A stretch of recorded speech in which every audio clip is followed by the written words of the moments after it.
terakhir pas masalah dukun. Masalah dukun, disuruh nyari dukun, katanya cepet nyari dukun. Ini banyak yang nunggu live katanya. Tuh berangkat 2 orang, masih krunya dia. Kok nyari dukun dikasih duit? Saya bilang kenapa emang kok nyari dukun bisa dikasih duit kayak gini?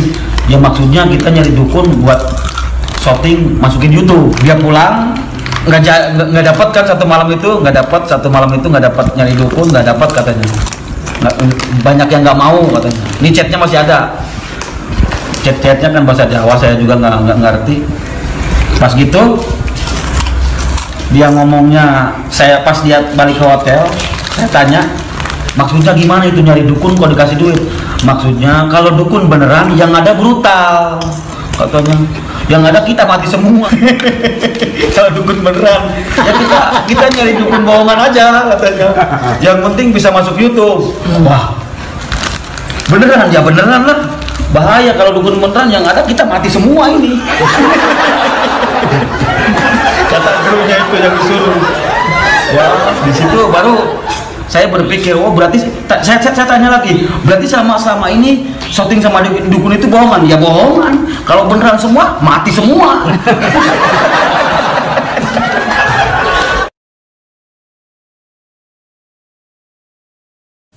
Stop pembodohan publik.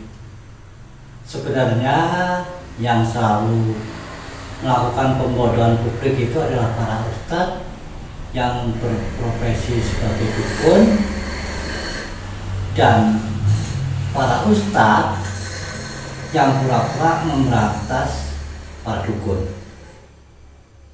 Seperti dalam cuplikan video tadi, yaitu Gus Idris yang konon katanya memberantas para dukun telah dibongkar oleh krunya sendiri, yang itu semuanya hanyalah pura-pura saja, acting saja, settingan belaka, jadi bukan dukun beneran. Jadi orang yang disuruh berakting sebagai dukun dan pura-pura melakukan pemberantasan pada dukun tersebut. Inilah yang dikatakan yaitu pembodohan publik.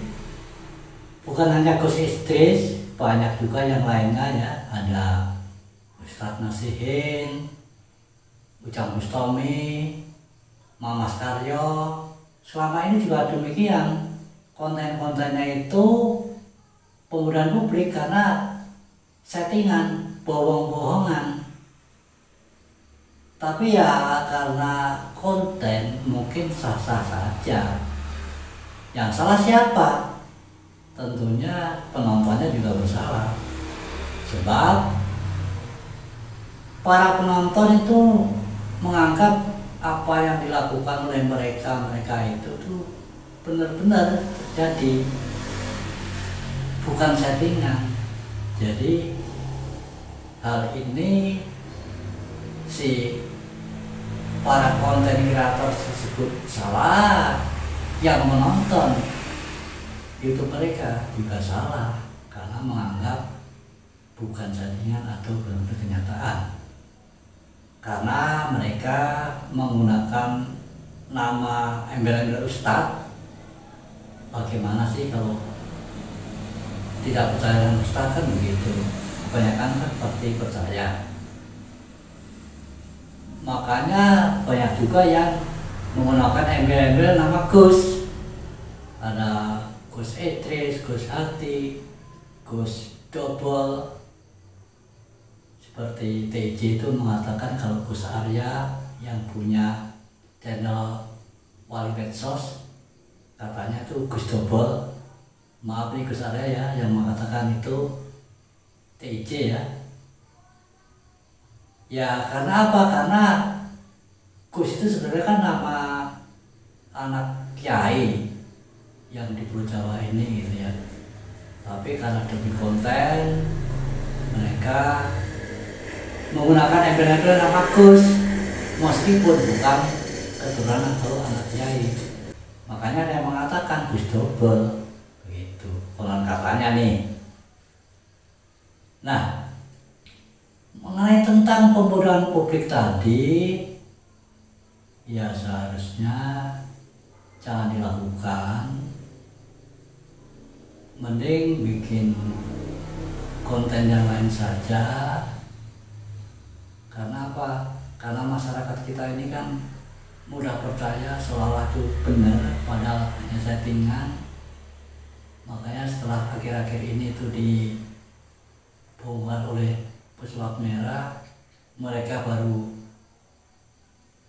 mengaku kalau semua itu hanyalah settingan, dan satu persatu mantan krunya juga membongkar apa yang dilakukan timnya atau konten kreatornya tadi. Nah, ini semuanya juga penontonnya turut andil karena tadi apa? Tadi menganggap yang dilakukan atau yang ada dalam konten YouTube tersebut adalah benar-benar kenyataan, padahal hanya settingan, kan begitu. Makanya stoplah, jangan membuat konten yang pembodohan kepada masyarakat. Ya. Jadi yang real saja. Apalagi yang baru-baru menjadi heboh akhir-akhir ini adalah Gus Samsudin, ya. Awalnya bikin konten demi konten, akhirnya mengadakan pengobatan yang asal-asalan, padahal treknya dengan sulap itu kan membahayakan. Masih mending kalau kontennya memberantas dukun santet, itu hanya sebatas hiburan boleh dikatakan. Tapi kalau untuk pengobatan kan itu kan parah.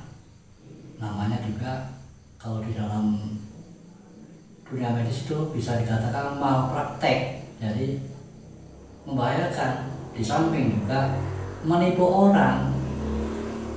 Orang yang berniat berobat dengan sungguh-sungguh, padahal dikerjakan atau diobatinya hanya dengan asal-asalan karena hanya konten, bukan beneran. Mudah-mudahan video ini bisa menjadikan masukan. Jangan lagi ada konten kreator yang membuat pembodohan publik, karena itu menyesatkan, bisa juga penipuan, seperti halnya dalam hal pengobatan dan juga dikatakan penipuan. Karena yang berupa pembayar, padahal tidak diapa-apain, hanya sekedar yang dilakukan itu asal-asalan, maka itu boleh dibilang penipuan. Apakah nggak merugikan masyarakat seperti itu? Makanya janganlah membuat konten yang hanya sifatnya membohongi atau pembodohan publik belaka. Demikian, semoga masukan ini bisa didengar pada siapapun juga. Tapi yang namanya konten juga meskipun bohong memang sah-sah saja sih. Yang penting tidak penipuan. Dan tapi begini, kalau bohong tapi tidak merugikan orang lain, ya karena apa? Boleh saja karena menjadi konten, namanya juga konten. Tapi kalau nipu, ngobatin orang pada itu konten, wah ini yang keterlaluan. Mungkin Anda semua paham apa yang Pak Wiro maksudkan ya. Jadi pembodohan publik itu jangan sampai dilakukan lagi. Konten juga boleh, asal jangan merugikan yang amat sangat kepada masyarakat umum. Wassalamualaikum warahmatullahi wabarakatuh. Stop pembodohan publik.